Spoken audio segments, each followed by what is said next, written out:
Le financement ONU Femmes et IBASE Africa dans la région de l'extrême nord à Maroua, sous le titre « Soutenir la rétention des filles à l'école et dans l'environnement d'apprentissage en tenant compte de leurs besoins spécifiques dans le domaine de l'eau, de l'hygiène et de l'assainissement dans 5 établissements à Maroua, extrême nord au Cameroun », a donné l'opportunité à l'Association des femmes africaines intègres pour la recherche et le développement, en abrégé AFERT, d'aménager 5 forages fonctionnels en toute saison, ainsi que 100 blocs latrines pour filles en période menstruelle dans les 5 écoles cibles.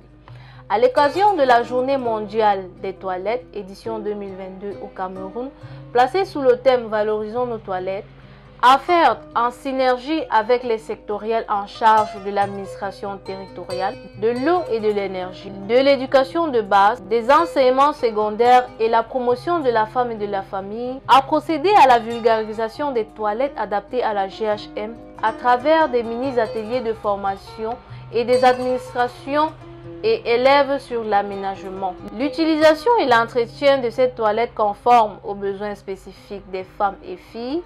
La spécificité de cette toilette qui vient du fait qu'elle intègre une fosse à déchets menstruels dont l'exploitation reste en attente d'une solution d'élimination écologique des serviettes hygiéniques jetables. Après le chaleureux accueil des chefs d'établissement, les responsables de club GHM ont procédé à la mobilisation des élèves autour des toilettes. Madame Aminatou Moussa, point focal AFERT à Maroua, après avoir expliqué le rôle et l'importance des toilettes ainsi que les indications internes et externes, s'est appesantie sur le caractère particulier de ces toilettes et a posé les questions. Quelle différence y a-t-il entre une toilette adaptée à la GHM et une toilette classique? La différence entre la toilette de GHM et la toilette du lycée de Mawadoualar est que la toilette de GHM, on retrouvait là-bas de l'eau, des lavabos, et c'est très important pour les filles. Mais le toilette qu'on a aujourd'hui au lycée, bon, on ne retrouve pas de l'eau, des lavabos.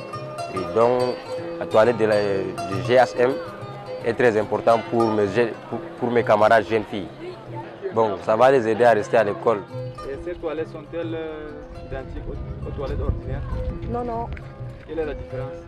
Bon, la différence, c'est qu'ici, on peut se nettoyer une fois après avoir changé nos serviettes. Et on peut aussi, je peux dire, bon, c'est trop sûr. Quand vous utilisez ces toilettes et les autres toilettes, est-ce que vous vous sentez à l'aise comme à l'extérieur? Non, non, on se sent plus à l'aise ici, puisque c'est plus espacé, c'est plus propre et ça sent bon. C'est une très belle initiative, car nous savons que les enfants passent 7 heures de temps au sein de l'établissement. Il est très important que la jeune fille maîtrise son hygiène menstruelle et à travers le don de cette infrastructure, je pense que les filles ont cet avantage-là de pouvoir gérer leur période menstruelle de façon saine et de façon propre. Nous remercions cette association et nous invitons le chef d'établissement à œuvrer dans la préservation de cette infrastructure et de plus dans la sensibilisation des jeunes filles de l'importance tout d'abord de la gestion de l'hygiène menstruelle et aussi du maintien de la propreté dans ces toilettes. De façon générale, nous sommes satisfaits. Ces toilettes sont une concrétisation qui va retenir nos filles qui ne seront plus à même d'aller maintenant au quartier n'importe comment lorsqu'elles sont en période de règles. Vous savez, 20% du temps des jeunes filles est juste égaré comme ça parce qu'elles sont en période de règles. Avant ce genre de projet, la jeune fille, lorsqu'elle est dans un établissement, elle rentre à la maison juste parce qu'elle est en période de règles. Je suis satisfait de ces toilettes puisque ça nous sert beaucoup, ça sert, n'est-ce pas, pour nos jeunes filles. Ça a diminué l'absentéisme des jeunes filles? Oui, effectivement, ça a diminué l'absentéisme des jeunes filles scolarisées. Les chefs ont ouvert les toilettes et en appellent à une utilisation saine et responsable. La cérémonie s'est achevée autour d'un verre d'eau et d'une photo de famille.